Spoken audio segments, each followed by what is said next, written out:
Next is your release. This is your let go and your release. Now, this is kind of interesting because this is a release and a let go, but it is in your second house of values and money. Fascinating, because your other card, we talked about the values and the money. Taurus and Venus, they rule the second house, and this is where you're releasing, right? So it's like you're making a new beginning. There's like this incoming, and then there's a releasing. So what is this? It could simply be your values, like in your mind, what you value, right? Valuing self, maybe this became part of this for you, because when we value ourselves, we then change what we value. All of a sudden, the things become just things in our world. So maybe there's a release in some of that. Maybe, you're moving or something. I'm not saying that because, yeah, this isn't a reading talking about changing locations. And this card doesn't suggest that, although it does suggest making big decisions and commitments for the long term. It absolutely does that. That's involved in that. That's for sure. And normally when people do stuff like that, either there's a marriage or a business partnership. Sometimes it requires moving, right, to be closer to the job, or, we're getting married, so we're living together. Like there's something quite serious here, something serious, but it's good. It's like, it's something you want. Now this release says I'm letting go. So if you're moving, do you got to sell some of your stuff?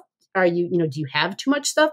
There might be things and values that you had that you weren't really aware of. Like you may have had like a lot of stuff and you were just like, all of a sudden you got like this, holy crap, I did not have a clue that I had all of that, right? Because honestly, you might not be aware of it, but you might be a collector of things. And it doesn't have to be big things. It doesn't have to be. There might even, like one of my housemates, he says he's not a collector. He could live in a closet, right? He said he would rather just travel the year round.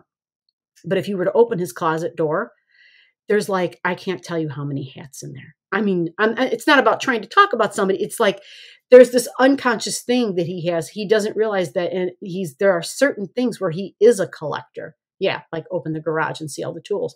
This is kind of like that. You know what I mean? It's kind of like there's this, it's a very idealistic energy. It certainly is. So it may simply be getting rid of your rose-colored glasses. And when I say getting rid of those rose-colored glasses, when those glasses come off, we suddenly see what it was that we valued. So it might be the material and the tangible, right? And so it might be, okay, I should probably get rid of some of this. I haven't touched that in 10 years, right? It might be also a release in judgments. It could also be a release in fantasy. There might be just this super idealistic energy that you held in your values. There might have been some unrealities about some of those values, right? So there might be like a reality check coming, and it might involve either in your bank account or in your home. It's just a release. Let's flip the card.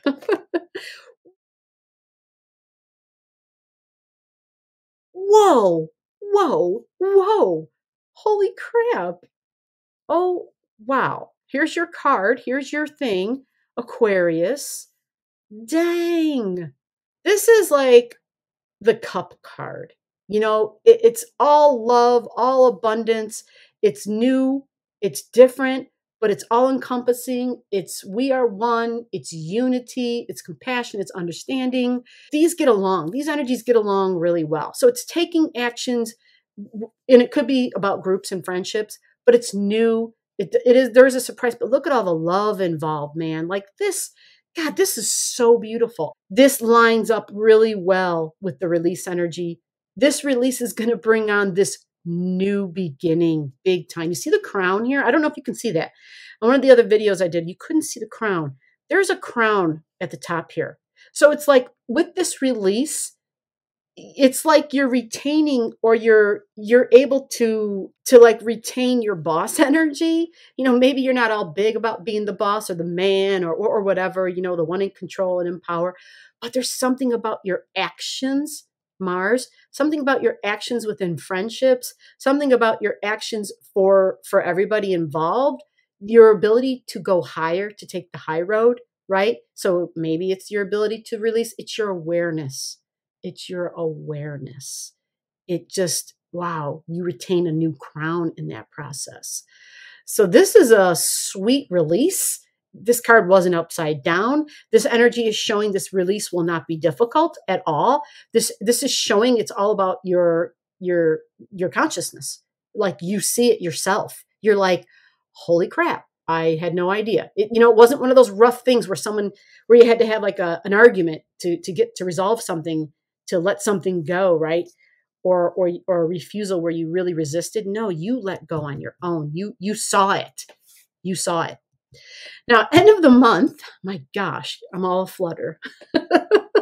The end of the month is a new beginning, even though this kind of felt like that, but it was a release. So this is a new beginning for you. Now, I will say that this new beginning, the card is showing upside down. So what that says is that this new beginning may be a little stressed, like there might be some work involved. It's not going to just happen, right? It won't be as easy as this release and let go. It's going to require some work. It's going to require some finagling, some finesse. It's going to require probably a few conversations, some compromises, right? Yeah, some flexibility, right? That's what we know when it's upside down. This is happening in the location of traveling long distances, but it could be learning, like college level learning, like extended education learning, judgments, passing judgments on other people, right? This is within a significant one-on-one relationship. Okay, so this is telling us there is definitely going to be a little bit of work going on. All right. If it's in a significant one-on-one relationship and it's about your beliefs, whether it's spirituality or religion or philosophy on life, it's about your beliefs. This is Venus energy. So it's a female in your life or feminine energy, but it's definitely a significant one-on-one relationship. It could be marriage. It could be business partnerships, someone you're willing to commit to. There's a little bit of work involved. Okay. But it's a new beginning. So there's a new relationship. It's going to require some work. But with all this you got over here, you got this. Let's pull the card to get a little bit more information. Just remember, though, before I pull this card, check yourself in terms of are there times when you are making unconscious judgments on somebody else?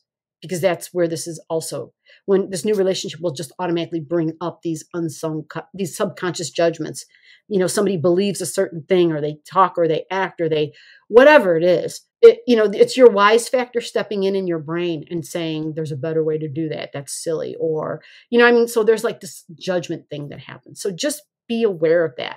And it can also mean that someone's casting a judgment on you. And so then again, when that happens, whether you're the caster of the judgment or someone casts the judgment on you, it requires work. It requires some patience, some understanding, hey, wait a minute, let's clear the air here. A look in the mirror is what it happens, right? We need a mirror. So let's pull your card and see what we got for your new beginning. And it shows work. Yeah. It says there's a game, but it's a game of strategy. Lord, let me turn it over for you. All the fun pieces are on the floor. You see that? Yeah, the colorful fun ones. The more serious ones are on top. The ones who are about power and authority, they're on top. So you see how it's Gemini energy and it's Virgo energy? It's about the day-to-day routines. So like in the home, yep, neighbors, whether it's a sibling in the house or a housemate or a roommate or a flatmate, a marriage partner, or just somebody that you're, shacking up with. This screams that. So it's like there's light, so you can see what's going on, but you have to be smart about it. This is the game of chess. Pick and choose your battles. And you're thinking before you move. You're thinking before you act. You're thinking before you speak. Use the light. You're smart.